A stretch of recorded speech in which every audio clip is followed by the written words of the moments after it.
Waman asa'a ilaika faqad atlaqaka. Orang yang berbuat buruk sama kamu berarti membebaskan kamu.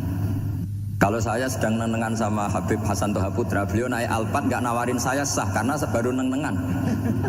Tapi kalau sedang rukun malah harus repot mana? Rukun sama tidak rukun? Repot rukun sebetulnya. Jadi Imam Syafi'i itu happy saja. Kalau sedang rukun sama tetangga ya dianggap rukun itu satu kenikmatan.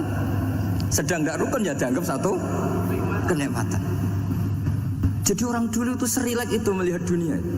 Kalau kita kan enggak, ego. Wah saya ini suami kok dimarahin istri. Wah ini egonya bangkit. Padahal egonya bangkit itu ada kebodohan di situ. Yaitu seorang rektor didikte seorang istri, seorang makhluk. Apalagi kalau Anda daftar wali itu tidak akan jadi wali. Ini wali kok tunduk sama makhluk. Karena didikte apa? Makhluk. Maka Imam Ahmad ketika tetangganya bully gitu ya santai saja, beliau happy. Ketika pemuda tadi iskal janggal, kenapa kamu gak tersinggung ya Ahmad? Memangnya saya harus tersinggung gimana? Kan tak panggil tidak jadi, tak panggil tidak jadi. Hei pemuda, saya ini tidak punya urusan dengan kamu. Saya nuruti kamu karena perintahnya Allah. Saya senang melakukan perintah Allah, harus berbaik sama kamu. Sampai 3 kali. Jadi kebahagiaan ini pula yang harus kita latih dalam melakukan ketaatan. Tapi kalau kita sudah tidak bahagia dengan taat itu bahaya sekali. Obsesi saya terbesar atau cita-cita saya terbesar memang setiap ngaji saya ingin orang mukmin semuanya itu bahagia. Dengan bahagia itu mereka tidak neko-neko ingin mencari kebahagiaan lewat jalur apa maksiat. Sehingga dalam konstitusi ulama yang ditulis di kitab-kitab usul fikih, dan itu kitab yang saya kaji, selalu saya kaji, itu membela-bela sesuatu yang mubah itu sampai luar biasa. Karena melihat mubah itu, misalnya Anda tidur itu berstatus mubah. Anda bermain catur berstatus mubah. Anda rileks sama teman jagungan semalam dengan teman rektor atau dosen atau yayasan, itu melihatnya bukan mubah tapi tarkul maksiyah.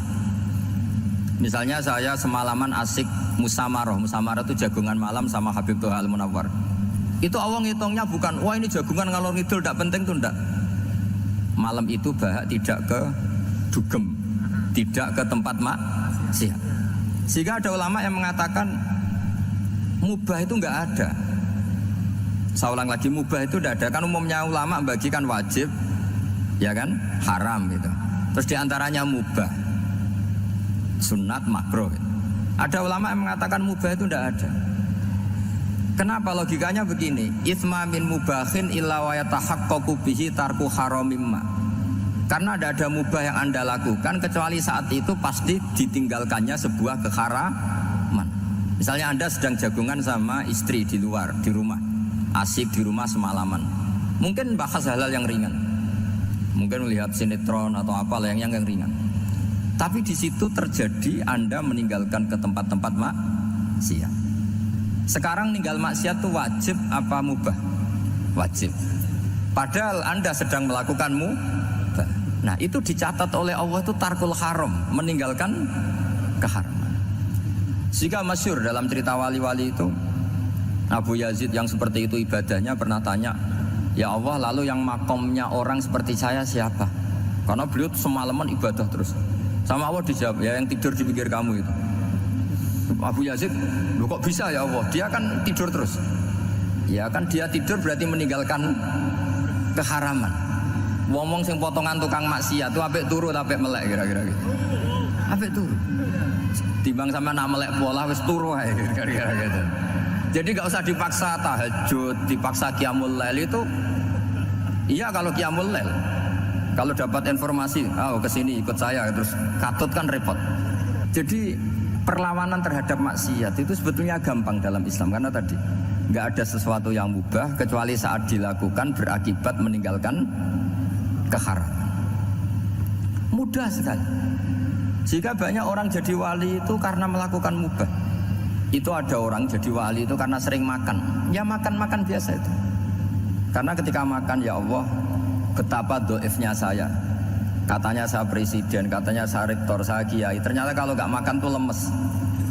Apa hebatnya makhluk yang bergantung makhluk yang lain, yaitu makanan. Nah karena seperti itu terus dia allaja ilallah, terus dia sungkeman ning Allah. Betapa lemahnya saya.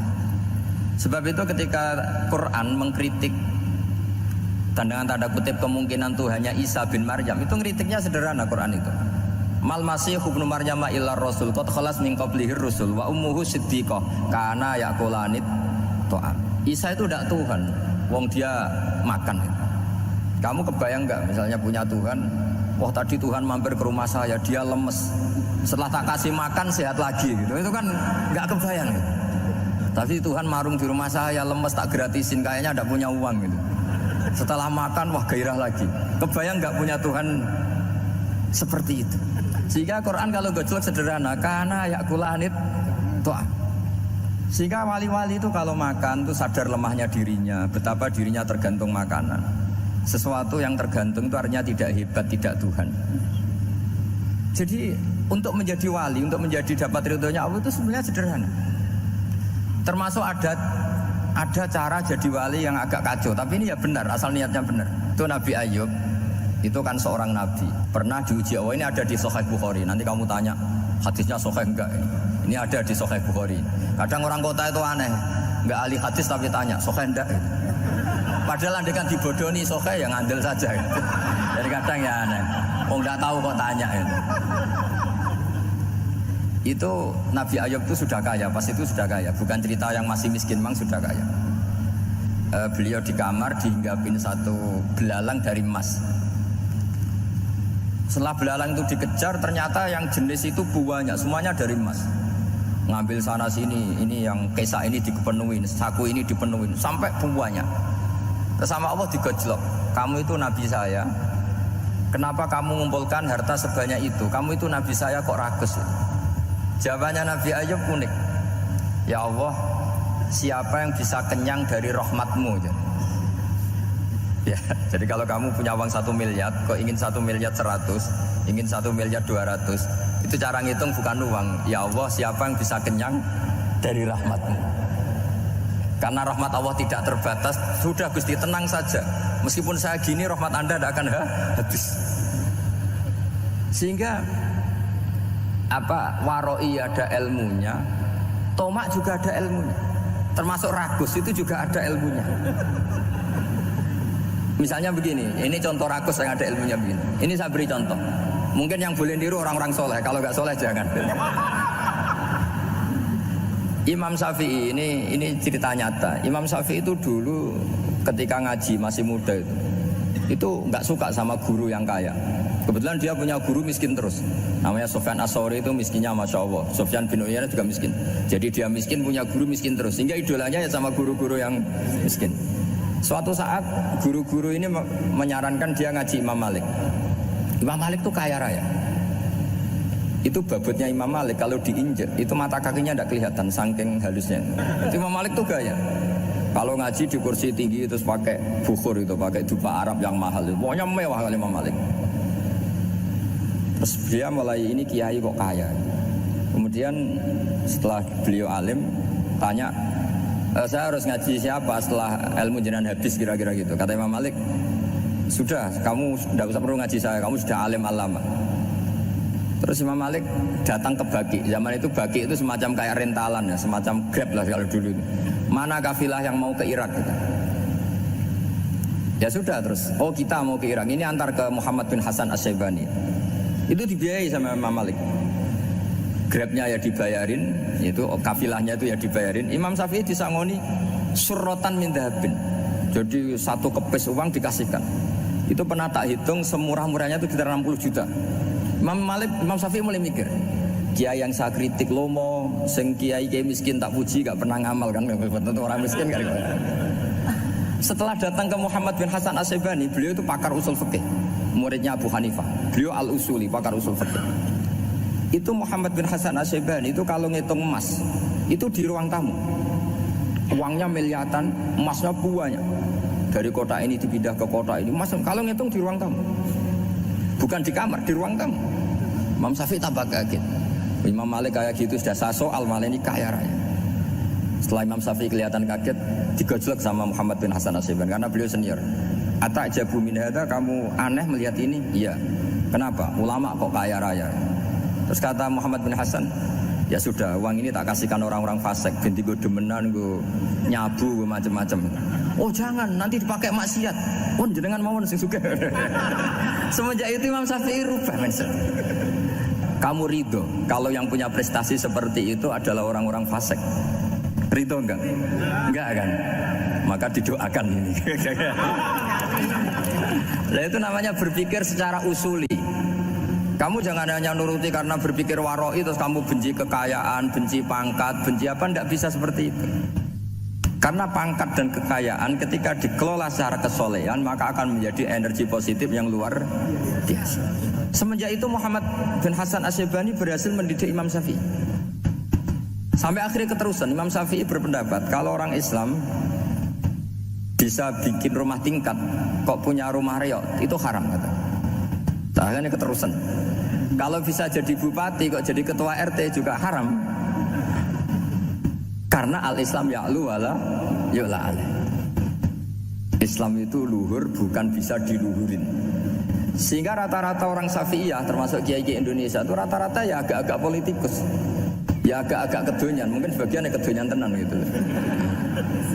Karena enggak ridho gitu loh. Kalau kesempatan itu dikuasai orang fasik kemudian menjadi kekuatan maksi. Coba kalau bupati itu orang yang fasik, kemudian programnya supaya rakyat seneng semalaman dangdutan yang purno misalnya, supaya rakyat seneng dibolehkan dugem, dibolehkan judi. Tapi kalau yang jabat orang soleh kan ada beberapa perda yang menolak penyakit apa? Masyarakat. Jadi kamu jangan melihat bahwa kepangkatan ini hanya sebagai alat korupsi, alat otoriter, enggak. Asal kena orang soleh, maka ini menjadi energi kesolehan atau energi positif. Sebab itu ketika Allah muji para nabi yang soleh, diantaranya disifati apa? Faqad ataina ala Ibrahim al-kitab wal hikmata, terus ayat wa atainahum mulkan azim. Dan Nabi Ibrahim dan keluarganya tak kasih kerajaan yang besar. Nah sekarang masih banyak orang yang cara pandang menyoal seperti itu salah secara usul fikih. Karena secara usul fikih kesempatan yang baik tentu harus diperjuangkan oleh orang-orang yang soleh. Karena ini supaya jadi otoritas yang positif. Itu dulu ada latihannya. Jadi orang dulu itu gampang sekali ketika milih miskin ditanya, kenapa miskin? Saya ingin hisab saya ringan. Tapi ketika mereka kaya, yang soleh, supaya harta ini tidak dipakai orang yang nanti dipakai maksiat. Kita misalnya orang soleh kok mau pangkat, karena kita ada ridho, kepangkatan itu dipegang orang maksiat, kemudian menjadi energi maksiat. Begitu juga seterusnya. Maka ulama dulu itu rileks. Sampai Syekh Nawawi Al-Bantani itu nanti bisa dicek di tafsir Qul hal yastawil ladzina ya'lamuna wal ladzina la ya'lamun. Beliau muji-muji ulama. Kemudian ada seorang yang agak hasud mungkin. Tanya begini, hebatnya ulama itu begini-begini. Terus ditanya, tapi kenapa kita sering melihat ulama ngantri proposal di rumahnya bupati kan? Sementara bupati nggak pernah datang ke ulama ngaji ihya. Jawabannya Imam Syekh Nawawi itu unik. Ya karena ulama itu tahu gunanya uang, sehingga nyari uang untuk pondok, untuk masjid. Sementara bupatinya tidak tahu gunanya ilmu, maka tidak pernah ngaji. Jadi ya ringan saja. Jadi ya sudah seperti itu. Jadi kalau ada ulama kedonyan, anggap saja karena tahu gunanya uang. Jadi kenapa ulama ngantri di kabupaten, bukan bupati ngantri di ulama? Jawabannya karena ulama tahu gunanya uang, sementara bupatinya nggak tahu gunanya ilmu. Ya kira-kira gitulah. Ada ustadz tidak ganteng, kesensem rondo cantik, karena tahu gunanya ustadz itu. Artinya tahu gunanya kalau saya nikah nanti punya anak jadi gus, kan dia kiai gitu. Tapi rondone raro gunanya dia karena miskin gitu. Jadi ulama dulu itu rileks, menafsirkan apa saja itu rileks, termasuk saat terpojok itu rileks. Karena semuanya dianalisis pakai ilmu. Sehingga ciri utama wali itu apa? Ala inna awliya Allahi la khaufun alaihim wa lahum yahzanun. Enggak ada rasa takut, enggak ada rasa gampang. Karena melihat sesuatu itu gampang saja. Seorang lagi melihat sesuatu itu gampang saja, ringan. Saya beri contoh ya betapa pentingnya mindset ya, cara berpikir. Orang itu menjadi kikir itu karena nganggap hidup itu lama dan uang itu penting. Kalau zaman Nabi itu sederhana kalau melihat hidup. Pernah suatu saat Nabi itu punya jatah makan, karena Nabi itu hidupnya juga pas-pasan. Jadi Nabi itu unik, beliau di satu sisi kaya raya, bisa ngurmat Abu Hurairah, Ammar, Suhaib. Ashabu Sufa itu dirawat Nabi semua, itu kan kaya, bisa ngerawat sekian orang. Tapi di sisi yang lain untuk pribadinya beliau miskin, kadang nggak bisa makan hari itu. Tapi di saat yang sama bisa merawat Ahlus Sufa. Jadi keliru kalau orang hanya cerita Nabi itu miskin, untuk makan dirinya aja susah. Itu keliru. Kelirunya kalau tidak diteruskan, tapi Nabi mampu menghidupi ahli suffah. Singkat cerita jatah makannya Nabi itu dikasihkan orang ketika Nabi tanya, ya Aisyah, makanan jatah saya di mana? Oh ya Rasulullah, tadi ada orang minta tak kasihkan, maka makanan itu habis. Apa kata Nabi? Kamu salah Aisyah. Yang kamu kasihkan itu justru yang masih. Ya yang kamu kasihkan itu justru yang masih.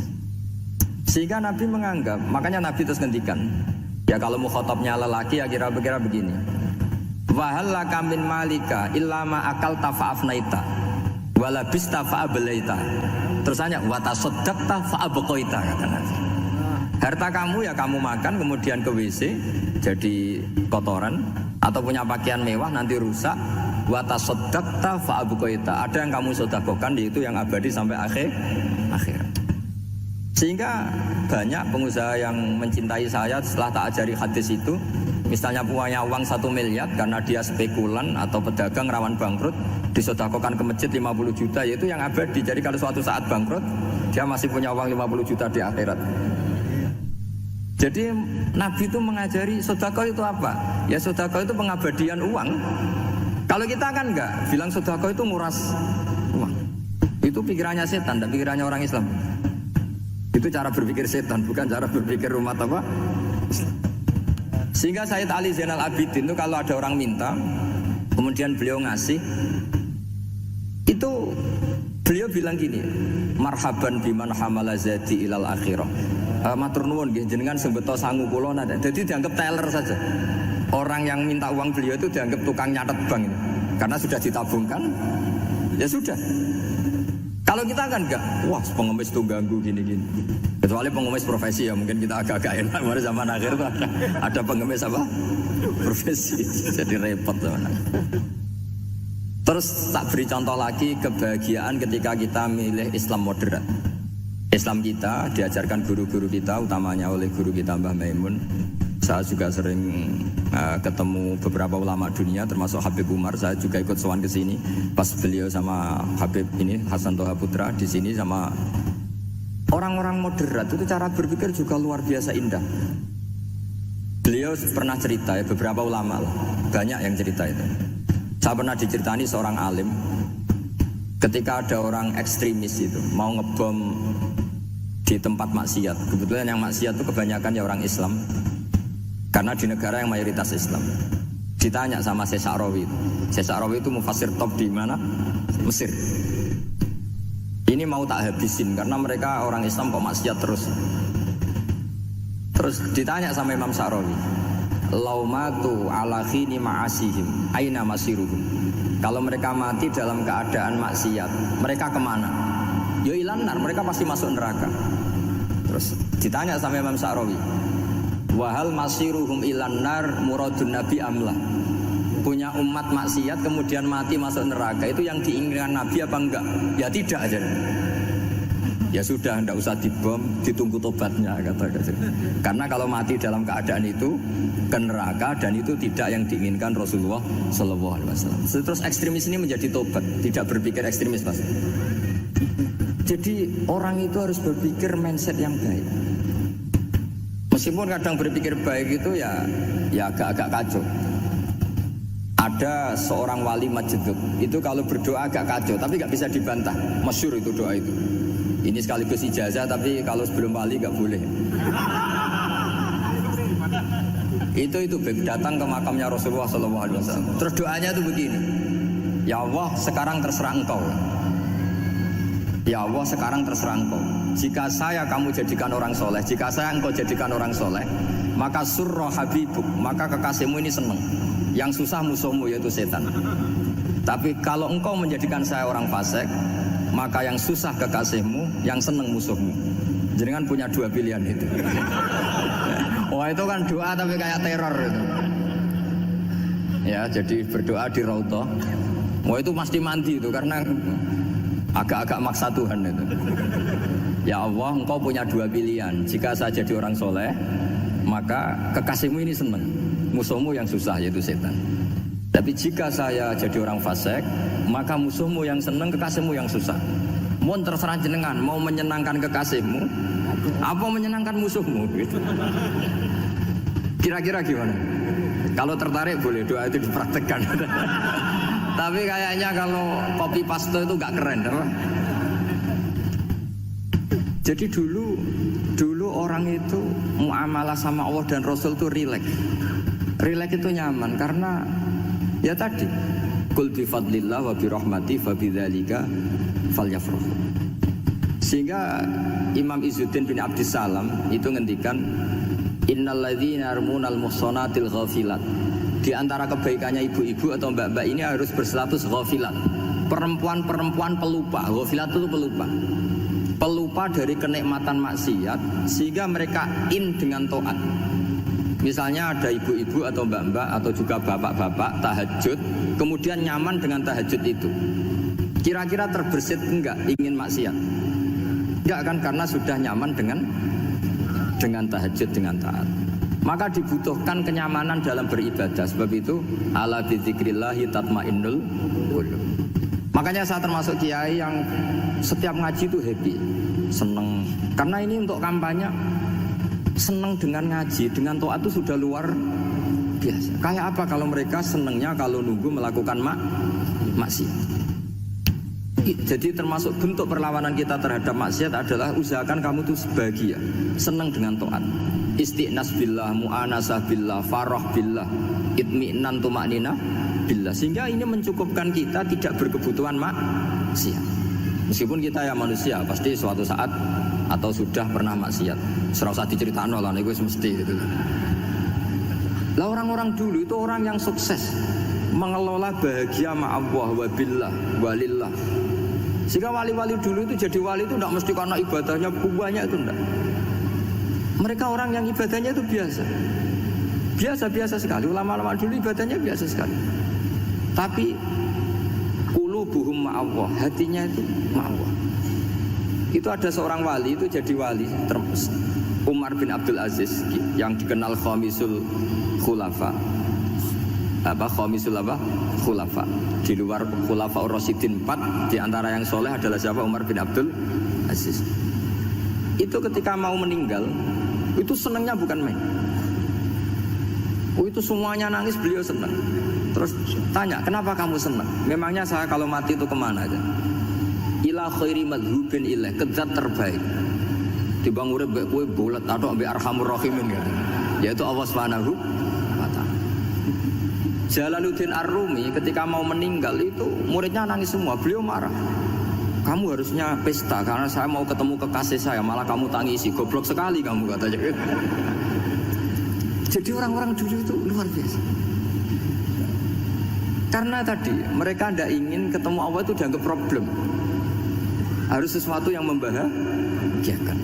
Makanya wali-wali itu kalau berdoa begini, wa khairu ayyami yauman alqa fi, dan jadikan hari terbaikku adalah hari ketika saya ketemu engkau ya Allah. Pernah dengar doa itu?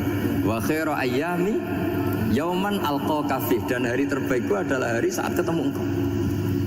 Nah, kan enggak, sampai mati ku wedi. Saya tidak tahu wedi dosa apa wedi Israel apa wedi malaikat siapa? Mungkar nakir. Sebenarnya tidak perlu seperti itu. Karena cara pandang Nabi itu ini bisa dipraktekkan. Kalau kamu orang baik, mati artinya apa? Ya baik. Karena husnul khotimah. Kalau kamu orang yang buruk, itu kata Nabi, anggap saja mati itu akhir dari keburukan kamu. Nah, aku urip terus, malah maksiat terus. Maka Nabi itu kalau ngajari kita berdoa gini, Allahumma ij'alil hayata ziyadatan li fi kulli khairin wal mauta rohatan li min kulli syarrin. Ya Allah, kalau saya hidup ya anggap saja ziyadah fi kulli khairin, berpotensi nambahi kebaikan. Kalau saya mati anggap saja ini akhir dari segala keburukan. Maka saya berkali-kali guyon. Makanya tradisi ulama-ulama NU, ulama-ulama pesantren Ya ada hanya NU, pokoknya ulama-ulama alim. Itu kalau ada orang mati, orang nakal gitu mati, ini saya gitu. Itu hadirin mesti gak terima. Wapi nanti wong wakal. Tapi dipaksa sama kiainya, saya gitu. Lama-lama dipaksa. Saya gitu. Padahal yang atine kiai wis ra iso maksiat meneh wis saya gitu. Karena dengan mati berarti saya sudah tidak bisa maksiat lagi. Jadi Nabi melihat hidup dan mati itu segampang itu. Kalau al-hayata ziyadatan li fi kulli khairin wal mauta rohatan li min kulli syarr. Coba kita ke depan itu kan ada potensi zina, potensi korupsi, potensi maksiat. Yang bisa menghentikan potensi itu apa coba? Mati ya, udah pinter ya. Sudah maju berarti. Berani mati. Berani. Tapi jangan di sini ngel-ngelo panitia. Artinya yang selama ini kita risau dengan kematian, dengan apa? Nabi ngajari kita tadi. Allahumma ja'alil hayata ziyadatan li fi kulli khairin wal mauta rohatan li min kulli syarr. Ya Allah, jadikan hidup ini sebagai bekal menambah kebaikan, dan suatu saat kalau saya mati, semoga itu akhir dari segala keburukan. Jadi artinya Nabi itu ngajari kita itu positif terus. Sama seperti ulamanya tadi. Nak lagi rukun mbek tonggo ya sanggep ae kanca keapian. Nak nenengan ben ra utang ngoten. Dadi pokoke penak terus itu. Nak bojo lagi ngamuk alhamdulillah gak ngajak blonjo. Nak pas rukun ya alhamdulillah kok lagi rukun. Jadi gampang semua. Makanya ada seorang alim itu ngendikan begini, ada yang tanya. Saya tuh dulu ketika kaya, teman saya sering main ke saya. Setelah saya miskin gak ada teman-teman yang ke saya. Dikira si Habib ini kebetulan orangnya Habib itu mendukung keluhan dia. Ternyata enggak. Si orang alim itu bilang gini, malah bagus tuh gitu. Kowe wis melarat buruhe wong. Ya sudah kamu miskin buruhnya orang lain. Misalnya tukang manol di pasar atau tukang becak. Kemudian teman-teman kamu datang, malah kamu malu tuh jadi tontonan. Bagus kalau mereka lupa pas kamu miskin tidak ada yang lihat kata. Jadi apa ya, dianggap enteng saja gitu. Akhirnya orang ini nggak jadi ngeluh. Selama ini kan kita ngeluh ya ketika miskin teman-teman nggak datang. Coba kalau mereka datang pas kamu buruh bikin foto di orang lain, mantan bos buruh, malu nggak? Milih datang kepada? Nggak lah, sudah bener itu. Jadi ulama dulu itu makanya sering baca biar tahu solusi hidup. Jadi ulama dulu itu gampang sekali melihat kehidupan itu, gampang sekali, indah, gampang. Sekarang tuh enggak. Orang itu cara berpikir nuruti nafsu, itu yang bahaya. Makanya Quran kritik ara'aita man ittakhadha ilahahu hawa. Orang yang cara berpikir itu nuruti hawa nafsu. Kalau zaman Nabi, zaman sahabat, zaman ulama itu enggak seperti itu. Sehingga cara berpikir itu mudah. Makanya kata Nabi, absyiru ya ma'syaral muslimin, kata. Kamu harus senang ya ma'syaral muslimin. Allah sekarang buka pintu langit yang sebelumnya enggak pernah dibuka. Dan Allah yubahi bikum malaikatah, dan Allah membanggakan kamu kepada para malaikatnya. Kenapa?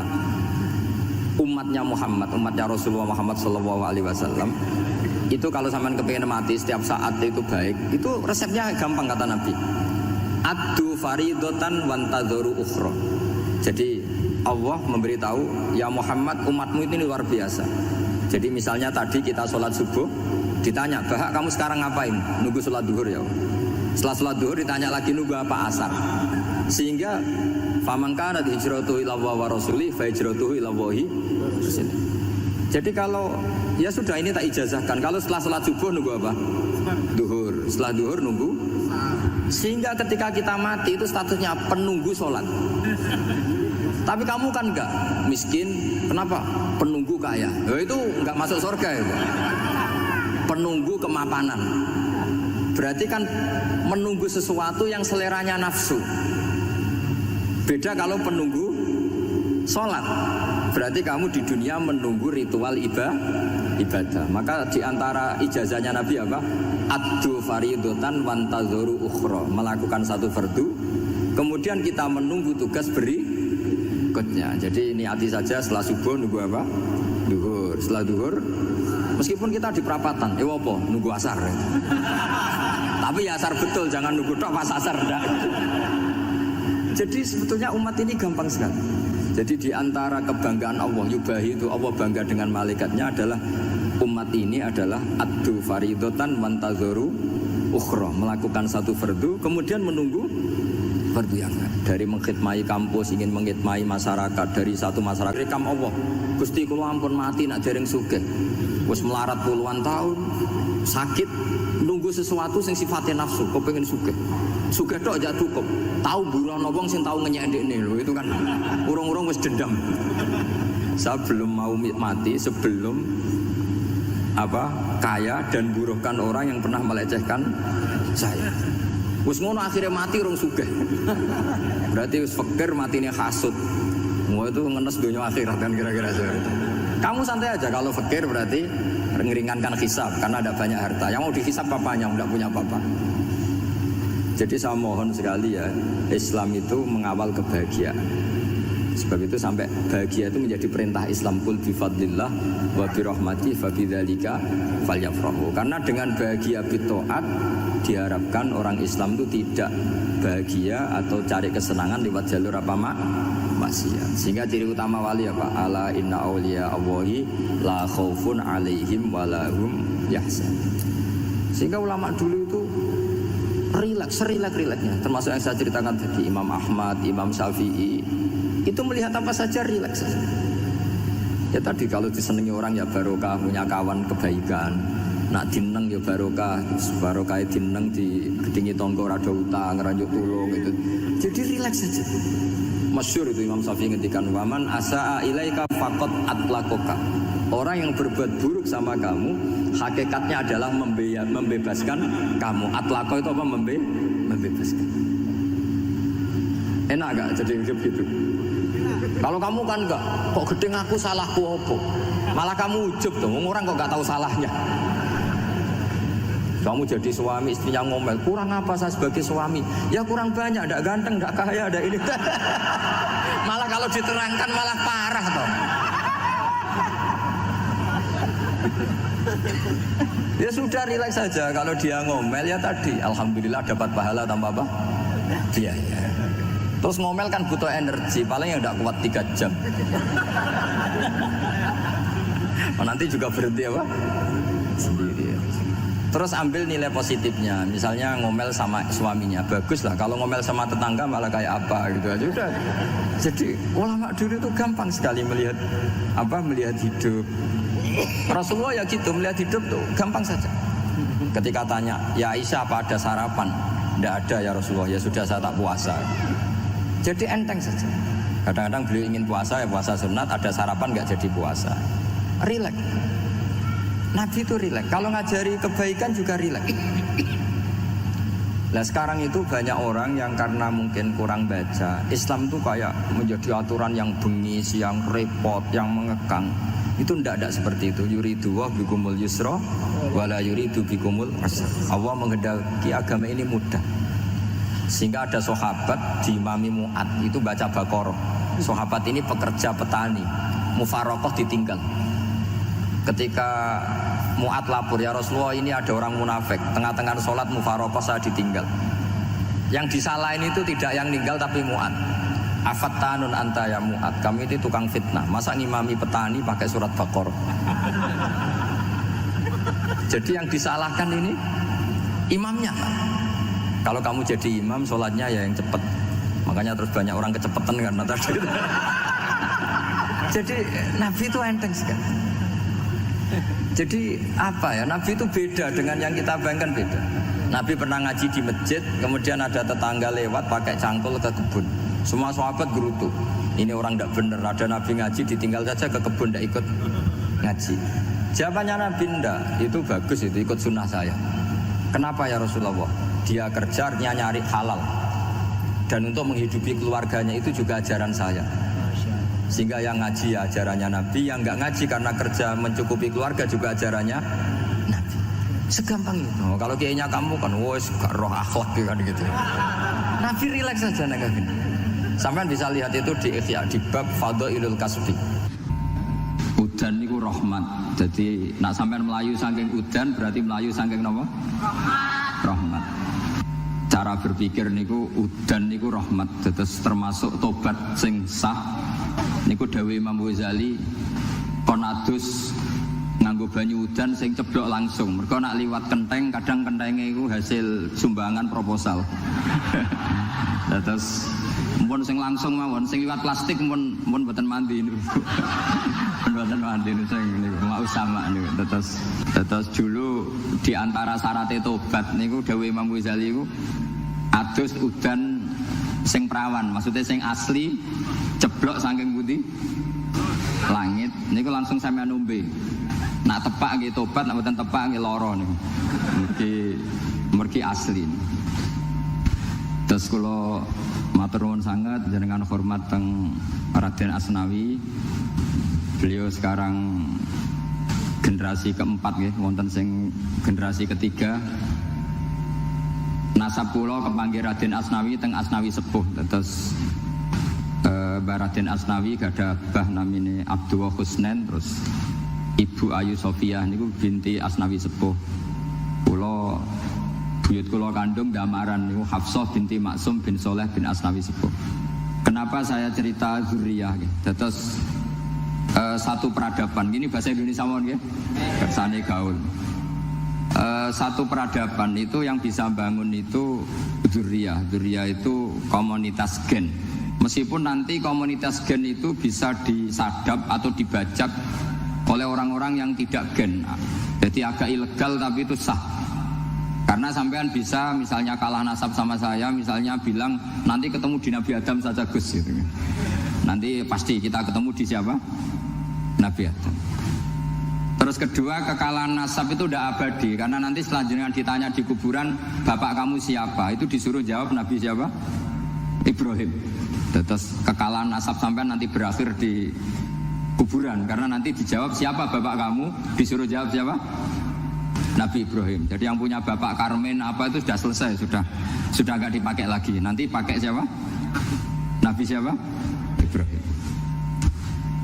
Nah, kenapa saya cerita bahwa nasab gen itu akan disatukan oleh satu visi ilmiah yang objektif.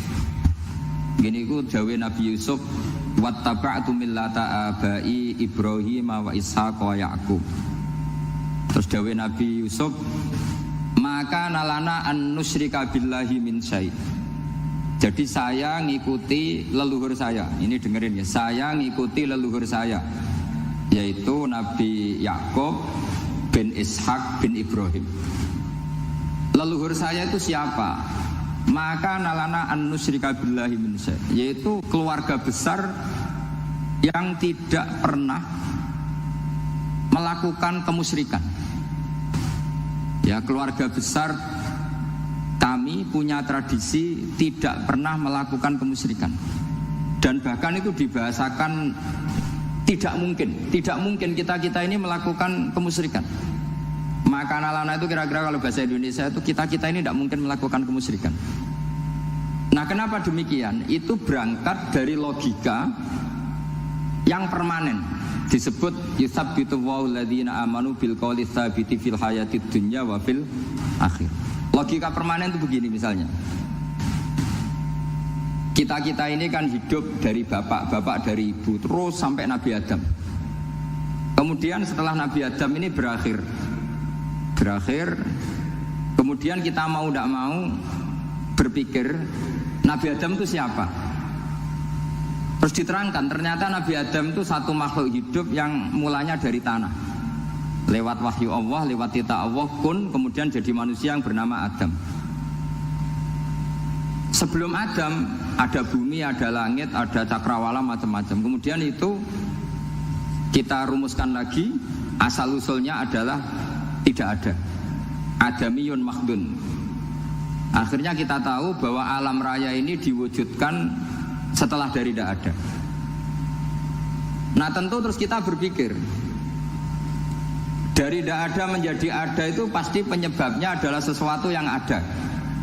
Nah, yang ada itu disebut wajibil wujud. Karena wajibil wujud ini wujud sendiri, nggak ada saingannya. Karena Allahu wala syai'amahu, Allah ada dan tidak ada pesaingnya. Maka kita ini berpikir nggak mungkin ada kekuatan manapun yang menyamai Allah. Sehingga nggak ada Yesus mungkin menyamai Allah, nggak ada Fir'aun, nggak ada Lata, nggak ada Uzza. Makanya disebut maka nalana an nusyrika billahi min syai'. Kita ini tidak mungkin melakukan kemusyrikan. Sama tidak usah tanya saya, Gus, tapi orang menjadi musyrik itu kan mungkin. Jawabannya itu tetap nggak mungkin. Kemusyrikan itu satu teori yang nggak mungkin. Tapi kalau orang musyrik itu mungkin. Memang akan dilibat. Tapi karena kita kenal Raden Asnawi itu dari sisi ilmiahnya, saya punya banyak kitab beliau. Mungkin saya termasuk pernah dulu yang membawa kitab beliau banyak ke Korea. Saya itu beli pesolatan tuh bukan 1-2 sampai 2 kerdus 3 kerdus. Itu mulai dulu, mulai saya ngiai sampai sekarang. Tak bawa ke Sragen, ke Solo Tigo, termasuk tak bawa ke Korea. Jadi mungkin ya ini GR saya ngaji di sini itu barokahnya jualan pesolatan. Tapi bukan jualan yang cari laba enggak, karena tak gratiskan, tapi itu dagang akhirat lah kira-kira gitu. Jadi kalau saya masuk neraka kita era pantas bakul pesolatan kok masuk neraka gitu. Kayak itu enggak pantas itu. Karena saya termasuk orang ya yang cara berpikir itu optimis. Dulu di sini ada orang alim alama namanya Raden Asnawi. Terus kemudian sejarah agak berpolemik. Ada yang mengatakan beliau itu muridnya Syekh Nawawi, ada yang mengatakan tidak. Apapun itu yang saya yakini adalah beliau ya saling istifadah lah, saling bermanfaat bagi Syekh Nawawi Banten. Saya punya catatan sejarah banyak tentang Raden Asnawi karena guru-guru kita itu akan ketemu di Syekh Nawawi Banten. Yaitu kita tahu misalnya saya ngaji Mbah Mun ngaji Mbah Zubair misalnya ngaji Syekh Fakih Mas Kumambang, ngaji Mbah Mahfud, terus ngaji Sayyid Abi Bakar Sato, terus ngaji Sayyid Zaini Dahlan. Kalau keluarga sini mungkin misalnya Gus Hafid, Mbah Niam, Mbah Zuhri, terus Raden Asnawi. Raden Asnawi kita tahu nikah dari istri mudanya Syekh Nawawi, yaitu Nyai Hamdana. Saya sering diceritani Mbah Mun, terus Nyai Hamdana punya anak yang namanya Zuhriyah dari Syekh Nawawi. Kemudian setelah dinikahi Raden Asnawi punya anak namanya Zuhri, Minan, Niam, terus sampai ke Gus Hafid itu, Hafid bin Niam. Kenapa saya cerita ini? Karena kealiman itu adalah sesuatu yang dibanggakan Allah. Imam Amudi itu ulama ahli matematika. Jadi ada ulama itu ahli matematika. Dia nggak pernah ngajarkan pesolatan, zakat, sholat, tapi dia ngajar matematika. Kemudian dari matematika itu beliau menjadi ahli tauhid. Sehingga nanti Munkar Nakir itu nggak akan tanya dia marabbuka wa manabuka, karena dia punya rencana. Yang ngajar tauhid itu saya, kata. Jadi kalau dia akan marabbuka, pangeran kamu itu siapa? Malaikat malah dilawan. Kamu pernah ngajar tauhid? Saya ini guru tauhid. Singkat cerita, saking keramatnya Imam Amudi, kata Allah, ya Amudi, presentasikan ilmu tauhid yang lewat jalur matematika ke semua malaikat saya. Semua malaikat saya tahu cara berpikir matematis. Karena malaikat itu imannya itu iman mauhibah, karena dia malaikat, ya iman karena tahu neraka, tahu surga, terus dia iman. Kalau kita enggak, kita iman tuh pakai logika, jadi lebih keren. Loh betul. Malaikat itu ketika bangga, ya Allah, apa ada orang yang imannya di atas kita? Jawabnya Allah ada. Siapa? Ya orang-orang kudus, kata Allah. Kira-kira gitu. Kenapa? Ya betul. Karena kamu iman saya itu wajar, kamu tahu saya, tapi mereka nggak tahu saya tapi iman. Kenapa bisa iman ya Allah? Karena mereka punya logika, punya akal. Akhirnya Imam Amudi disuruh sama Allah presentasikan logika tauhid kamu lewat jalur matematika. Malaikat disuruh dengerin semua. Isma'u ya malaikati, ini mimpinya wali. Terus Imam Amudi mulai mengajarkan nisbatul isnaini ilal wahid wa nisbatus salasa wal arba'ah ila ma la nihayatalah, niku binisbatin wahidah, yaitu far'un minal asli wa wa al wahid. Mbok angka sebanyak apapun 2, 3, 4 sampai 1 miliar itu nisbatnya ke angka 1 adalah nisbatul far'i ilal asli, semuanya berasal dari 1. Maka hadhil awalim atau hadal alam ila ma la nihayata lahu, tetap semuanya ini cabang dari 1, yaitu wujud dari 1, yaitu Allah Subhanahu wa ta'ala. Sehingga semenjak itu ditiru sekian ulama, akhirnya malaikatnya mantuk karena kepastian kalau Allah 1 yang diyakini malaikat itu sepasti logika yang dibangun orang-orang manusia ini, padahal tidak ngerti Allah Subhanahu wa ta'ala karena pakai akal.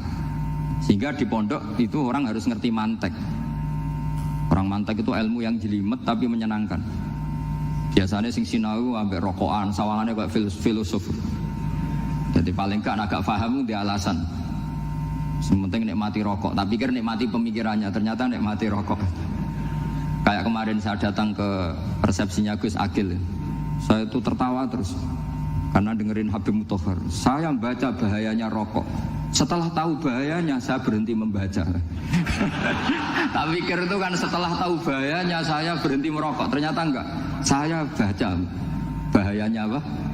Merokok. Setelah saya baca, maka saya berhenti membaca, gitu. Bukan berhenti merokok. Itu ilmu kelas tinggi seperti itu harus mantap. Pernah beliau ditegur dokter, "Beb, kalau rokok terus nanti mati." "Tenang saja, saya masih bawa korek." Dikira itu kan orangnya yang mati, ternyata beliau enteng saja. "Santai aja dok, saya masih bawa korek." Jadi saya bukan nyarankan santai rokok, tapi orang rokok itu memang punya logikanya sendiri. Kalau Banafek Hajen itu masih pernah bahas saya juga, karena Banafek juga turunan Mbah Mutamakin. "Pak, rokok itu haram tau ora?" "Nak cara kula darani haram sepundi, Mbah?" "Lah iya, nak haram ya bener aku, mulane tak obong, barang haram apike diobong." Jadi saya sama orang-orang sepuh itu tidak pernah menang. Jadi apa ya? Mereka itu orang yang sudah lama, gimana ya, mau dikatakan bulat itu ya, tapi memang nggak pernah kalah mereka. Ada satu kiai masih misananya Mbak Nafek, ini rokok 2 katanya. Bagi yang nggak ngerokok berarti membiarkan 2 haram masih. Bagi yang merokok berarti mengurangi haram. Kalah lagi ya. Jadi saya tuh pernah dibully 2 mbah saya, karena 2 mbah saya ini rokok semua. Akhirnya saya sing nom ngalah gitu. Karena saya tidak mungkin bilang sing waras ngalah karena kalah sepuh gitu. Jadi ya sudah, mau tidak mau harus bilang sing nom kalah. Tapi yang penting itu kita mendengar. Jadi ternyata sepinter-pinternya kita itu mesti kalah pinter sama yang sepuh-sepuh itu. Jadi kalau tahu bahayanya rokok lewat membaca ya harus berhenti merokok. Berhenti membaca katanya. Nah, malaikat ini cerita lagi malaikat. Saya memang dari awal niat hormat Raden Asnawi karena buyut-buyut beliau itu ketemu di buyut saya. Saya ini turunan Mbak Asnawi sepuh. Terus cuma buyut saya itu nikah Lasem, terus saya keceluk cucunya keluarga Lasem. Sebetulnya saya juga cucu Kudus. Tapi terus alhamdulillah sekarang kembali karena buyut saya menyuruh saya ngajar di Damaran, terus sampai sekarang saya ngajar di Damaran. Tapi buyut saya itu masih lahir di Damaran. Namanya Mbak Hafsah, itu Hamsah binti Maksum bin Soleh bin Asnawi sepuh. Sama seperti nasab di sini Raden Asnawi, Mbak Abdul Husnan, terus Nyai Ayu Sofiyah, terus Mbak Raden Asnawi. Saya mau cerita, jadi ilmu itu lebih keren kita. Sehingga Rasulullah SAW pernah ngendikan, "Saya ini rindu sekali li ikhwani." Kata Nabi itu ikhwani. Kata sahabat bilang, "Alasna ikhwanaka ya Rasulullah." "Bukankah kita ini saudara kamu, saudara engkau ya Rasulullah?" "Tidak, antum ashabi, kamu itu sahabat saya." "Siapa teman-teman kamu itu ya Rasulullah?" "Yaitu kaumun yang tidak melihat saya kemudian iman kepada saya." Jadi mereka seperti kita semua di Kudus ini tidak melihat Rasulullah SAW, tapi iman sama Nabi. Dan ketika malaikat yubahi bikum malaikah, Allah bangga dengan malaikatnya, membanggakan kita. Sampai malaikat tuh sentimen, kok bisa ya Allah? Ya karena tadi kamu iman sama saya wajar, karena kamu melihat surga, melihat neraka, melihat aras. Sementara orang Kudus coba ngelihat apa? Paling simpang 5, apa simpang 7 itu. Tapi imannya nggak kalah dengan malaikat. Kenapa nggak kalah? Karena tadi kita diajarkan bahwa nisbatul isnaini wassalasah wal arba'ah ila ma la nihayatalaha itu sama-sama nisbatul far'i ilal asli. Tetap yang asli adalah angka 1. Jadi enggak mungkin aslu hadhil asya enggak dari Allah itu. Enggak mungkin, tetap dari zat yang 1. Kemudian tentu ini bukan nisbatul walad ilal walid, anak ke bapak tentu enggak, tapi nisbatul khaliq sama makhluk. Tapi apapun itu pasti 1. Sehingga Imam Amudi akhirnya masuk surga lewat jalur itu, tidak usah lewat pertanyaan man rabbuka wa man nabiyyuka. Kelasnya disuruh ngajar malaikat. Saya punya rencana jadi pengajar malaikat nanti itu kan. Jadi orang-orang kudus yang dapat barokahnya Raden Asnawi nanti jangan mau kalau ditanya man rabbuka wa man nabiyyuka. Kelasnya itu harus apa? Jadi gurunya malaikat. Karena bapak kita Nabi Adam itu keren. Nabi Adam itu adalah orang yang disuruh Allah dipresentasikan, dibanggakan Allah di depan para malaikat.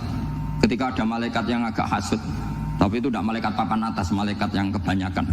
Itu kan agak terima Nabi Adam jadi apa? Khalifah. Sampai malaikat ini usul ataj'alu fiha may yufsidu fiha wasfikut. Makanya kalau saya protes sama malaikat itu malaikat yang ini, bukan Jibril sama Israel. Kalau protes Israel bahaya, bisa dihabisin. Saya pernah ditanya seorang kiai, Gus jenengan gojlok malaikat kok berani? Ya karena malaikat yang jenis ini pernah gojlok Nabi siapa? Adam. Enggak percaya kalau Nabi Adam itu layak mimpin, sampai protes ataj'alu fiha may yufsidu fiha wasfikut dima.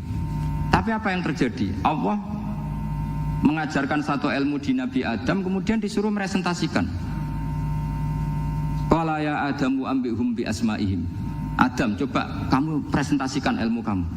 Setelah Nabi Adam fasih mempresentasikan ilmu, kata Allah, kamu bisa enggak sepinter Nabi Adam? Tidak bisa ya Allah. Makanya sudah saya bilang ini a'lamu malah. Saya lebih tahu siapa yang layak mimpin. Jadi layak mimpin itu pertama harus kuwatul ilm. Ilmunya itu harus kuat. Nanti saya akan cerita hubungannya Raden Asnawi dengan Syekh Nawawi. Apa itu hubungan teman, apa murid guru, itu memang masih jadi polemik sampai sekarang. Kalau saya ya keyakinan saling istifadah. Ini bahasa netral, tidak murid guru tapi saling apa? Istifadah. Kata Syekh Nawawi dalam tafsir Munir itu, ilmu itu nomor 1. Sehingga beliau setiap ada ayat fa inna hizballahi humul ghalibun, beliau pasti menafsiri bil hujjah wal barohin la bis saulah. Sama ingat betul takbirnya, memang saya hafalkan. Tapi bukan untuk modal pidato boten, modal sebagai wong alim. Kalau pidato gampang. Pidato itu semua orang bisa. Kalau jadi orang alim itu tidak gampang. Lebih susah lagi wong alim berpidato. Itu kalau nggak pernah mbah saya tidak mau. Karena memang saya terkenal nggak suka pidato. 1 memang nggak bisa. Nomor 2 tidak ingin. Nomor 3 ya rugi. Karena pidato itu nasib-nasiban. Kalau nasib baik kamu tidak paham itu, wah Gus Ba ilmunya tinggi sehingga kita tidak paham itu kalau nasib baik. Kalau nasibnya ada baik, nak ngendikan bulat sama itu tepat-tepatan. Dan Syekh Nawawi itu benar, Raden Asnawi juga benar, semua guru-guru kita benar. Karena agama ini sebetulnya bukan masalah negara, tapi masalah logika yang sehat. Uni Soviet itu pernah mengkooptasi Uzbek, Ceknya, Tajikistan, itu 100 tahun. Orang dipaksa ateis. Tapi orang-orang Uzbek, saya sering ketemu lama Uzbek, kadang ketemu di Korea, kadang di Malaysia. Orang-orang Uzbek itu punya basement di bawah tanah. Kemudian di bawah tanah ini mereka ngajarkan tauhid. Ngajarkannya ya gampang. Misalnya ini sesuatu yang ada, iya ini. Ini ada penciptanya enggak? Ya ada. Siapa? Tukang katanya. Yang penting itu enggak ada logika bahwa sesuatu yang ada disebabkan oleh ketiadaan. Lah orang komunis, orang ateis itu orang yang mengatakan alam ini didahului oleh nihilisme, oleh adamiyah. Masuk akal enggak sesuatu yang ada, penciptanya sesuatu yang tidak ada. Sehingga orang anak-anak Uni Soviet itu enggak pernah kepikiran membenarkan ateis, itu enggak pernah.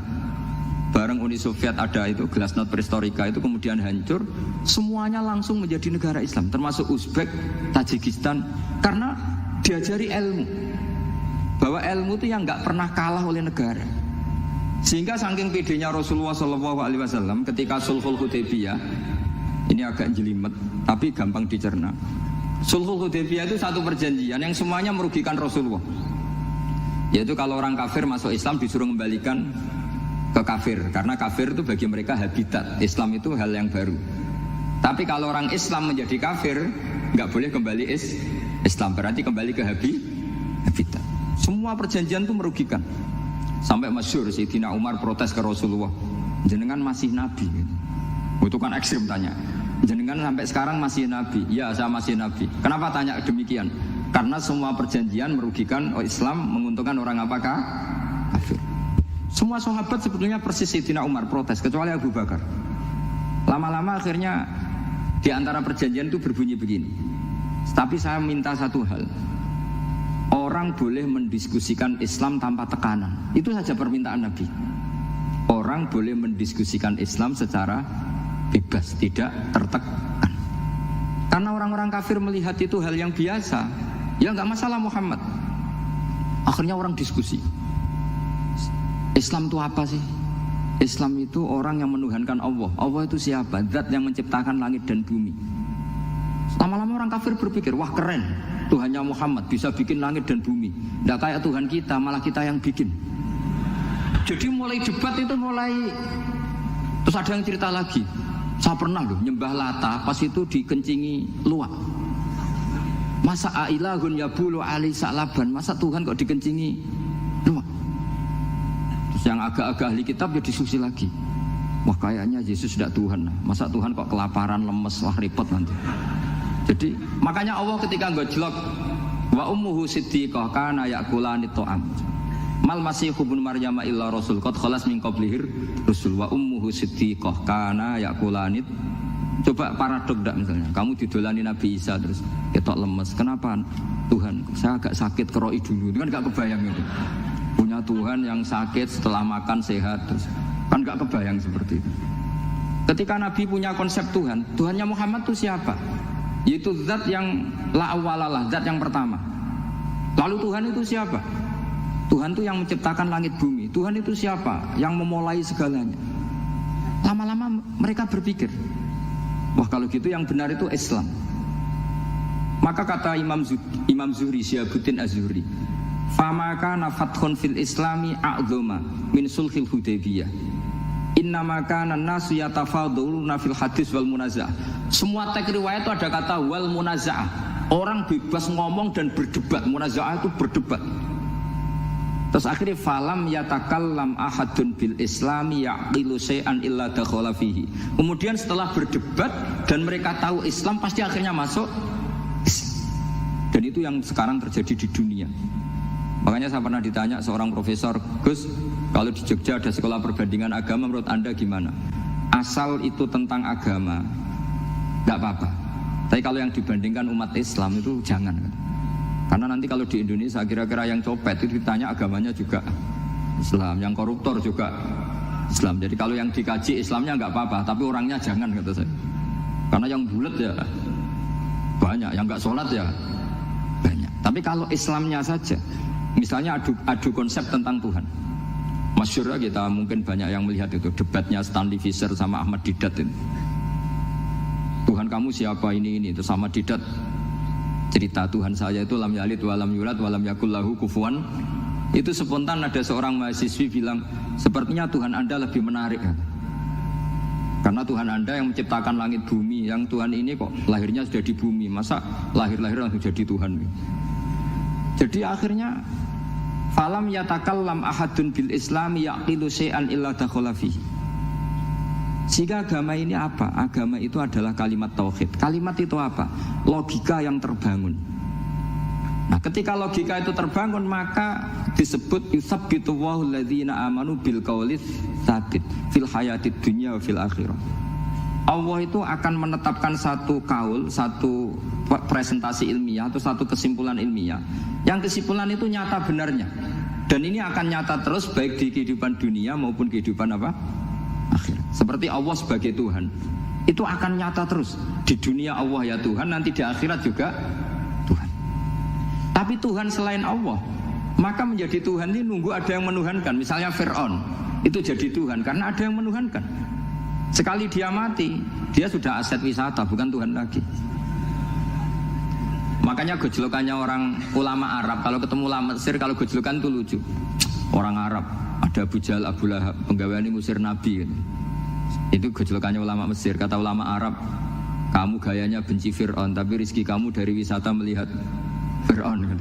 Itu gejolokannya ulama Arab sama ulama Mesir. Sehingga agama ini mengajarkan apa? Satu kalimat. Makanya kamu harus belajar mantek. Dulu Raden Asnawi ya pengajar mantek. Dulu buyut saya di sini Mbah Fauzan, abahnya Mbah Pah itu, mbahnya itu juga pengajar mantek. Karena di antara yang diceritakan Allah itu wa ja'alaha kalimatam baqiyatan fi aqibih.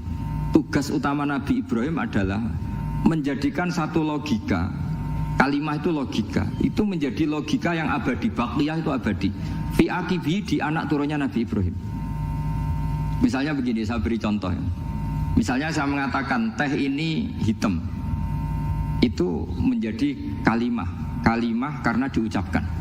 Tapi tidak menunjuk hakikat karena tehnya berwarna apa? Kuning. Sehingga Quran kalau menyalahkan orang kafir itu ngendikane kaburas kalimatan takhruju min afwahihim. Omongannya orang kafir itu menjadi kalimat karena diucapkan dari mulutnya. Kenapa menjadi kalimat? Karena diucapkan tapi tidak menunjuk hakikat. Seperti orang mengatakan 2 ditambah 2 itu 10. Itu kalimat, tapi kalimat yang salah karena tidak menunjuk hakikat. Seperti orang kafir mengatakan Tuhan itu 3. Itu kalimat karena diucapkan tapi tidak menunjuk hakikat.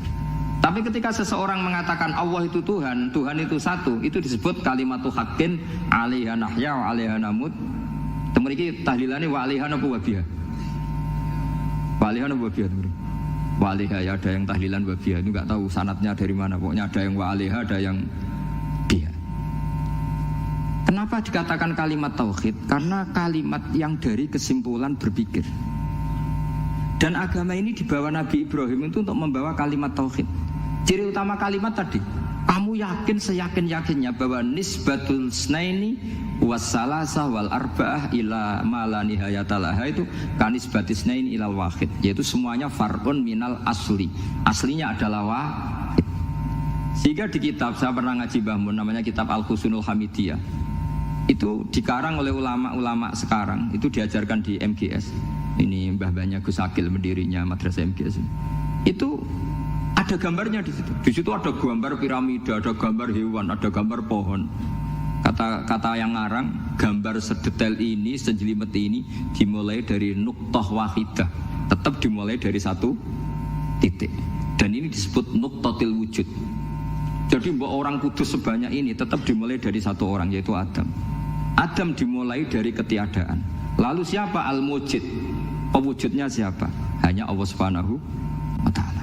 Sehingga ulama-ulama termasuk Syekh Nawawi itu paling suka ngendikan semua makna Quran dikumpulkan di Fatihah, Fatihah dikumpulkan di Bismillah, Bismillah dikumpulkan di Ba, karena di Ba itu ada titik nuqtatil wujud, yaitu disingkat bi kana makana wa bi yakunu ma yakun. Karena saya, kata Allah, semuanya akan ada, dan karena saya yang enggak ada, semuanya suatu saat ada. Disebut nuqtatil wujud. Nah, kita meyakini kalau Allah satu itu seyakin-yakinnya, karena enggak mungkin angka enggak dimulai dari angka 1. Begitu juga gambar seapapun julumete. Misalnya sampean gambar zaman saya kecil, gambar paling favorit itu apa? Kambing bertarung. Itu gambarnya kan susah. Daripada gambar kambing bertarung susah terus dibikin kotak saja, tembok. Kalau tanya gurunya, gambarnya mana? Di belakang tembok, Bu. Ini itu dulu saya diwarai anak-anak nakal. Jadi semua satu gambar itu disuruh gambar harimau, yang satu disuruh gambar kambing bentrok, yang satu disuruh gambar matahari, semuanya kotak semua. Ini itu, Bu, gambarnya di belakang apa? Tembok. Maka nggak kelihatan kata dia. Jadi gurunya kalah cerdas. Dan guru itu sebenarnya nggak pernah menang, karena murid itu lebih pinter. Itu teman saya dulu kalau ngaji itu, kalau tes itu ngerpek baca.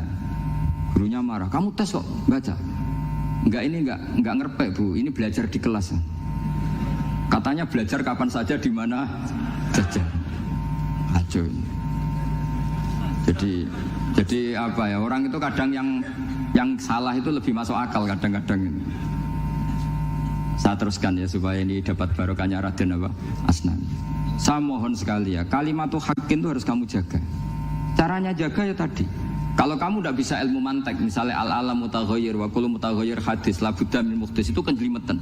Pakai saja teori umum bahwa gambar apapun jelimetnya itu dimulai dari satu titik. Karena nggak bisa, nggak dimulai dari satu titik, nggak bisa.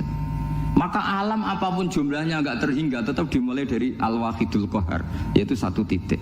Yaitu dalam konteks tauhid tentu itu Allah Subhanahu wa ta'ala. Sehingga Nabi Ibrahim itu orang paling sukses bikin waja'alaha kalimatam baqiyatan fi aqibi. Terus Nabi Muhammad begitu, sahabat gitu, sampai kita sekarang diajari ilmu mantek. Ilmu mantek itu logika yang nggak terbantahkan. Karena mau tidak mau. Kata Imam Syafi'i, fa innal uqula muttarratun ila qabulil haq. Karena akal akan dipaksa menerima kebenaran. Dan itu yang terjadi di Uni Soviet. Dikooptasi 100 tahun untuk berfaham ateis, dilawan oleh ilmu, tetap menanamkan ilmu tauhid, ilmu mantek. Ketika Uni Soviet secara politik runtuh, semuanya menjadi muslim, termasuk negara-negara yang dulu dikooptasi. Maka kamu tidak usah kecil hati di Indonesia, apapun rusaknya negara ini, asal kita cara bertauhid benar, insya Allah tetap meninggal husnul khotimah. Karena sudah janjinya Allah, yusabbitu walladzina amanu bil qaulits tsabit. Sing jelas itu nomor satu tuh al qaulits tsabit. Memang itu logika yang masuk akal. Jadi jangan kira semua orang ditanya amar rabbuka, enggak. Banyak ulama yang enggak ditanya, masyhur itu dalam cerita keramat-keramat. Ada guru tauhid ngajarin tauhid. Setelah ditanya mungkar nakir, Imam Malik datang. Kamu nanya ini, man rabbuka man nabiyuka, kamu tahu ini guru Umul Barohin yang tukang ngaji tauhid. Guru tauhid kok ditanya apa? Tauhid. Malaikatnya enggak jadi tanya. Dan saya percaya cerita-cerita seperti itu karena secara umum itu ala inna auliya Allahi la khaufun alaihim wa lahum yahzanun lahumul busyra fil hayatid dunya wa fil akhirah. Artinya kalau wali itu kok ditanya mungkar nakir berarti ngalami ketakutan. Karena di situ kan digambarkan mungkar nakir itu sewangar, bawa godam. Terus kalau yang tanya nggak bisa dipukul sampai ajur sak walang-walang. Pokoknya ceritanya kan seru seperti itu. Berarti kalau betul begitu terus ayat la khaufun alaihim wa lahum yahzanun kayak apa? Makanya dalam kitab Nashihul Ibad itu ada cerita ini. Sampean boleh nggak sependapat dengan saya, tapi semoga nasib sampean nanti digebuki malaikat. Karena orang itu akan mengalami seperti yang dirasakan. Ana indadzoni abdibi. Saya enggak bayangkan akan mengalami itu. Makanya saya ini ngajar tauhid terus. Paling tidak kalau ditanya marbuka mana buka, sampean tahu profesi saya. Saya ini pengajar tauhid. Dan biji saya 9. Dulu saya di MGS, kalau ada teman bijinya tauhid kok 4, sekali swarga, tauhidnya jeblok. Dari kalau bijinya 4 sekali swarga, tauhidnya apa? Jeblok. Tapi yang bijinya 9, ahli swarga, tauhidnya itu. Saya dulu bijinya 9. Terus 9 terus sampai tamat. Karena nggak ada biji 10. Karena kalau 10 itu kan terlalu sempurna, nggak baik lah manusia kok sempurna gitu. Jadi sudah 9 aja kan gitu. Tapi sebetulnya pantasnya ya dapat 10. Mergo saake, mergo tenan enggak tahu saya. Di Nashihul Ibad itu ada cerita gini dan saya percaya itu. Di sarahnya itu. Juga di sarah apa itu yang di sarah Syekh Nawawi itu. Pokoknya saya kalau ingat Raden Asnawi pasti ingat Syekh Nawawi. Saya tidak memastikan apa murid guru apa saling istifadah, yang jelas itu teman dekat, teman fil ilm. Sayyidina Ali itu pernah minta kasaf sama Allah. Saya percaya tidak semua orang alami marbuka ditanya itu. Ya Allah, saya minta kasaf itu ngerti alam gaib. Ingin tahu Umar. Jadi diam-diam Sayyidina Ali itu ya mangkal sama Sayyidina. Wong kok kerase ngono. Angger wong kok tahu disentak, jajal wani nyentak malaikat Torah itu kata Sayyidina. Jadi dia minta kasaf karena kenangannya dia melihat Umar itu semua orang pernah disentak sama Sayyidina Umar itu. Maka Sayyidina Ali minta kasaf, ya Allah saya ingin melihat Umar menghadapi mungkar nakir. Masih garangkah apa enggak? Itu dah itu minta kasaf. Pas kasaf beliau bangun dari kubur, duduk. Dilihat sama Sayyidina Ali ini ngalami kasaf. Sama enggak usah tanya. Enggak wali kok tanya. Ya sudah pokoknya percaya aja. Akhirnya malaikat mungkar nakir datang. Itu di situ digambarkan matanya itu kalkidril mughalla, kayak apa itu panci yang dibakar. Wah, soal seru. Seneng Sayyidina Ali. Baru ini kamu akan takut gitu. Tapi ternyata enggak. Umar bangkit disentak orang tua itu.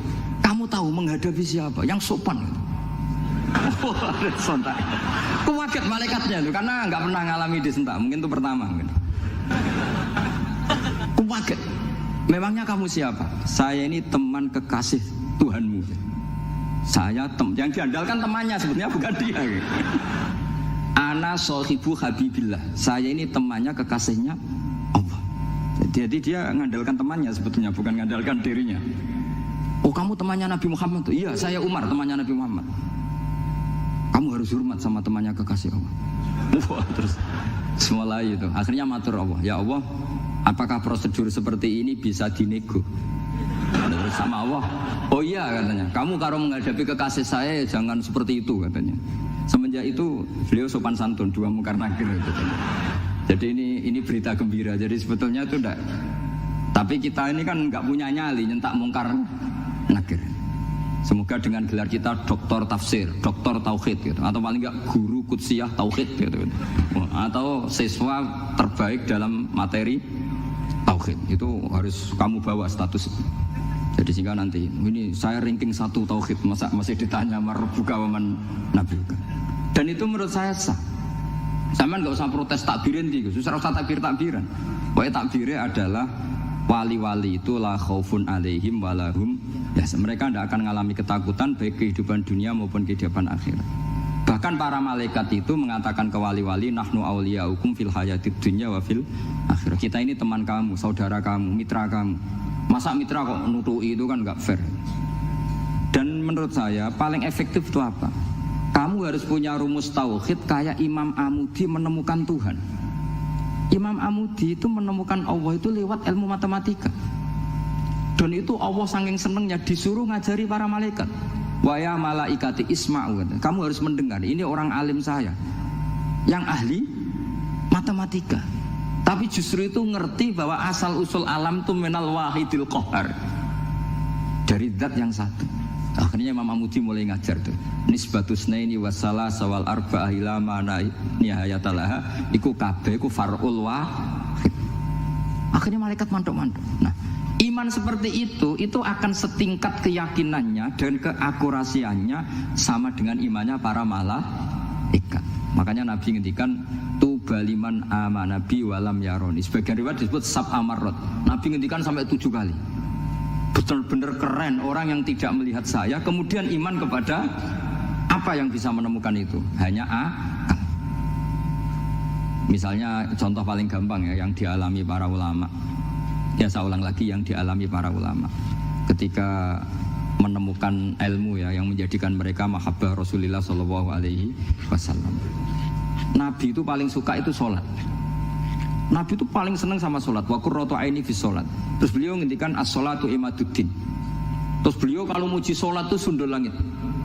Sampai beliau kalau banyak masalah itu bilang ke Bilal, arikhna ya Bilal, saya kasih istirahat. Itu maknanya mau sholat.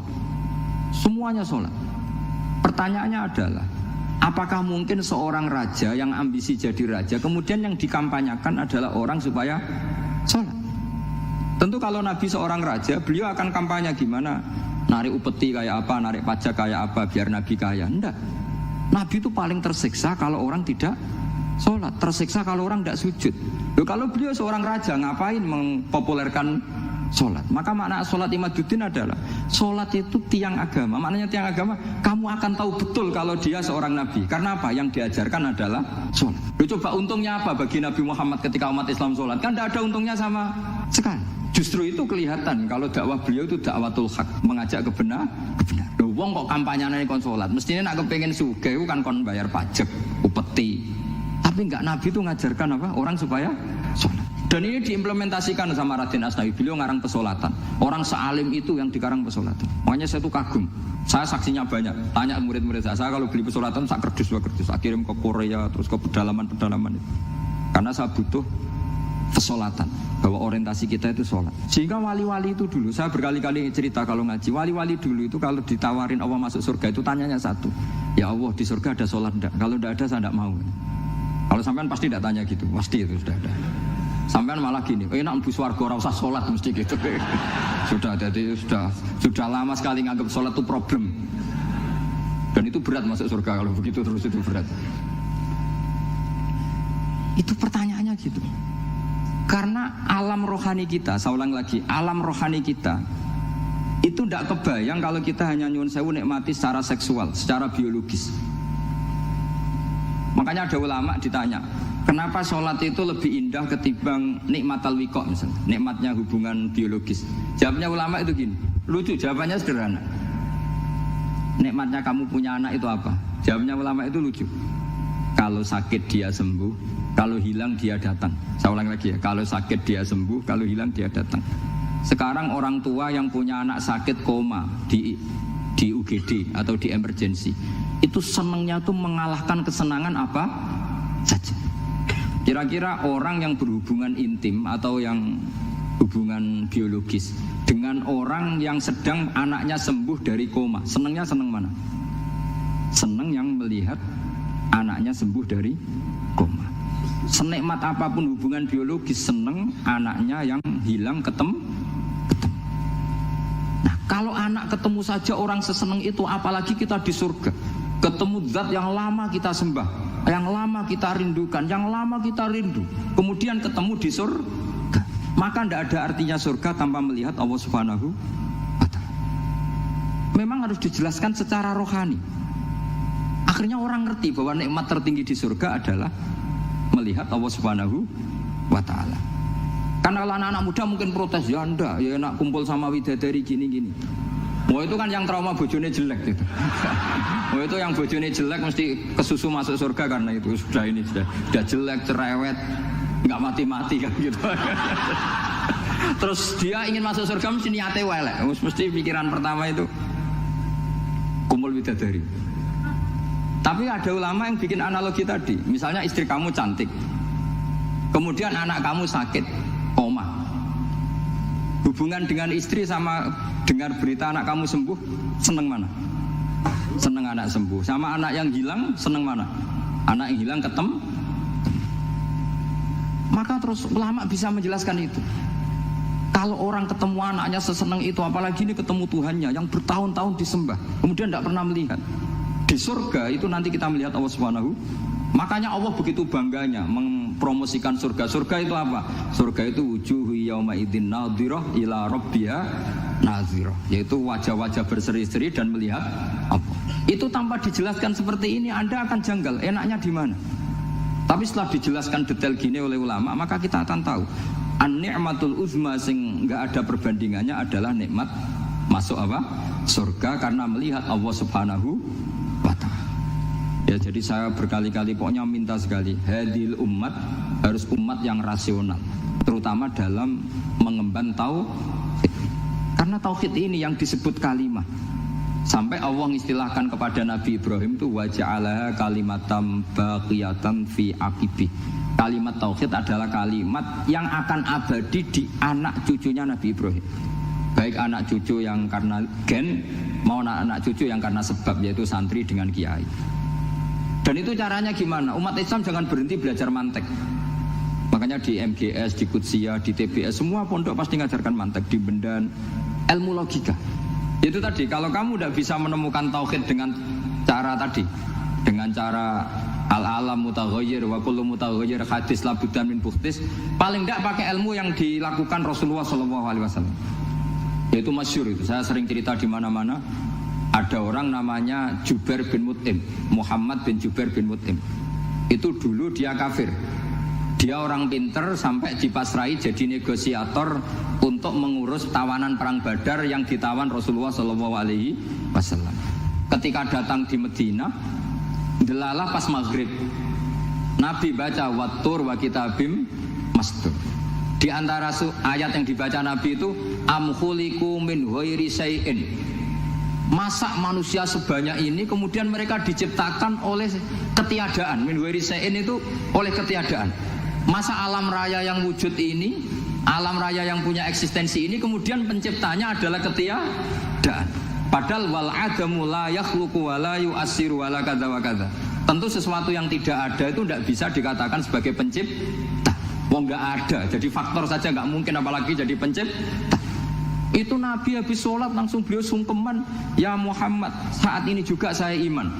Karena logika yang dibangun ayat yang kamu baca itu menghabiskan semua logika saya. Intinya logika tauhid itu akan mengalahkan semua teori non tauhid. Itu yang disebut bal naqdhifu bil haqqi 'alal batili fayadmaghuhu fa idza huwa zahib. Kebenaran tauhid itu akan menghancurkan kekuatan apa saja. Fayat malhuhu itu di tafsir Tobari disebut dorbatan tasudud dimah. Satu pukulan sing sampai menjadikan otak itu hancur. Nah ini disebut damagho, dimah itu maknanya otak. Maka kamu jangan khawatir kalau Islam didiskusikan di Uni Soviet, didiskusikan di Kanada, didiskusikan di Korea. Pasti kalimat tauhid akan mengalahkan kalimatul batil. Pasti ja'al haqqu wa zahaqal batil. Innal batila kana zahuq. Tapi syaratnya kita harus kuat. Makanya saya ini senang sekali yang namanya ngaji itu saya senang. Karena saya tadi bercita-cita ingin jadi dosen setelah mati. Karena di dunia sudah tidak jadi apa? Dosen. Saya ingin seperti Imam Amudi. Pertama ketemu Allah, beliau disuruh ngajar malaikat tentang ilmu apa? Matematika yang mengarah ke tauhid. Jadi diajarkan. Kamu tahu angka 2, angka 3, angka 4, semuanya bersumber dari angka 1. Berarti semuanya berawal dari 1. Gak tahu setelah itu malaikatnya dites lagi apa enggak, tahu. Pokoknya pas itu malaikat ya paham semua, oke. Kayak apa hebatnya umat Rasulullah Shallallahu Alaihi Wasallam? Karena akalnya kuat. Sehingga kita harus kuat. Sehingga kalimat yang benar disebut kalimatul haqqin alaiha nahya wa alaiha. Nah, kalimat yang salah disebut kaburat kalimatan takhruju min afwahim. Kalimat menjadi kalimat karena diucapkan, tapi tidak menunjuk hakikat. Kayak ini misalnya, ini tutup, ini putih. Terus saya katakan hitam. Berarti saya mengatakan ini hitam sebagai kata-kata karena diucapkan, tapi tidak pernah menjadi hakikat karena hakikatnya ini putih. Itu hebatnya Quran. Makanya Quran kalau gue jelek orang kafir itu, gue jelek orang kafir itu sebut apa? Kaburas kalimatan takhruju min afwahim. Tapi untuk kalimat tauhid dikatakan apa? Yusabbitu wa'alladzina amanu bil qaulif tsabit fil hayatid dunya wa fil akhirah. Sebagian disebutkan wa ja'alaha kalimatam baqiyah. Kenapa kalimat tauhid itu kalimat yang abadi? Karena Allah sebagai Tuhan di dunia juga sebagai Tuhan di akhirat, dan selalu Tuhan pada masa yang tidak terbatas. Itu disebut wa ja'alaha kalimatam baqiyah. Kemudian umatnya Nabi mengganti kalimat yang gampang. Allah punya sifat baqa, punya sifat akhir. Maksudnya akhir itu la akhirah. Terus semuanya yang paham ya alhamdulillah, yang enggak paham dikon napal wujud kidam baqa mukhalafatul hawadisi qiyamuhu bi nafsi wahdaniyat qudrat irada. Wis paham. Lah kok sing rada alim terus roh bedane iki sifat ma'ani iki maknawiyah. Cara Mu'tazilah ngene, cara ahli sunnah ngene. Wah itu sudah kejlimetan bocah. Sementing pokoke wujud kidam.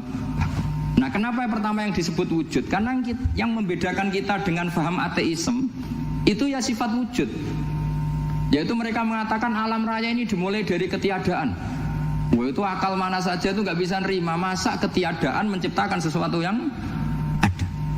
Maka kata Ibnu Hajar al-Asqalani ketika mentafsirkan mensarai hadis, salasun mangkunna fihi wajata halawatal iman.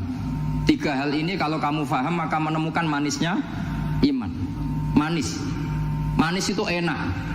Terus kata Ibnu Hajar al-Asqalani, saya masih ingat betul dalam sarahnya Fathul Bari, wa yusamma inda ahlil aql, misalnya al-iltizat al-aqli. Agama ini mengajarkan kenyamanan cara berpikir. Coba kalau sampean seorang doktor atau seorang profesor atau seorang pinter, kemudian kamu dipaksa mengimani bahwa alam ini diciptakan oleh ketiadaan, itu bisa tidur gak? Oh, udah bisa tidur. Sampean misalnya orang pinter dididik di kampus atau dididik di pondok, alam ini yang wujud, yang menciptakan itu sesuatu yang tidak wujud, kamu bisa tidur gak kira-kira? Ini guru apa? Ini sarap ini. Mosok hadil maujudat khalaqahal adam, sesuatu yang wujud diciptakan ketiadaan.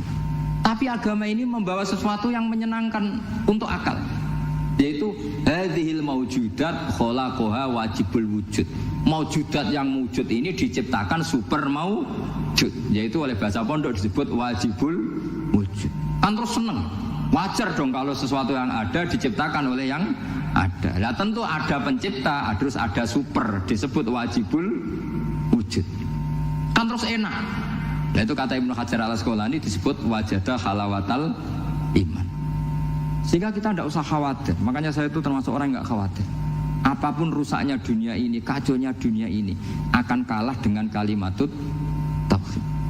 Karena Karena kalimat ini ketemu apa saja pasti menghancurkan. Yaitu disebut bal naqdhifu bil haqqi 'alal batil fayadmaghuhu fa idza huwa zahid. Kalimat hak ini akan menabrak apa saja dan yang ditabrak pasti hancur. Makanya sampai tidak usah khawatir misalnya ada negara ateis di Cina, di Korea. Kita yakin asal yang diteliti itu agama Islam pasti menang. Nah yang susah kalau yang diteliti orang Islam, itu susah. Karena yang copet kadang-kadang ya umat. Apalagi di negara yang mayoritas muslim, nanti copetnya, premannya, koruptornya semuanya beragama Islam. Makanya kita hanya punya pilihan dua itu, umat Islam dan Islam yang kumat itu dok. Kalau tidak umat Islam ya Islam yang kumat. Tapi kalau kalimat tauhid itu kalimat yang aman, tak jamin 100%. Sehingga saya itu kalau ditanya profesor Pak Ba, kalau suatu saat Indonesia jadi negara yang sangat terbuka, kemudian ada sekolah perbandingan agama, menurut Anda prospek Islam gimana? Saya jawab asal yang dikaji Islamnya bukan orangnya, pasti Islam tetap prospek. Asal yang dikaji apa? Islamnya bukan orangnya. Kalau orangnya ya masya Allah. Ya itu tadi kalau tidak umat Islam ya Islam yang umat. Ya semoten mawon supaya ini mungkin untuk barokah napa Raden Asnawi untuk barokah ngaji kalimat tauhid. Terus sampean kudana nih kula mboten sakake tak anggap untuk rahmat ngoten mawon nggih. Terus karena tadi di antara syaratnya tobat kata Imam Ghazali itu pernah kena air hujan langsung turun dari langit. Ya itu jelas itu di ikhya itu karena ahalul halal adalah alma an-nazil minas sama. Halalnya barang paling halal adalah air yang pertama turun dari langit. Oke, semoga barokah. Assalamualaikum warahmatullahi wabarakatuh. Waalaikumsalam warahmatullahi wabarakatuh.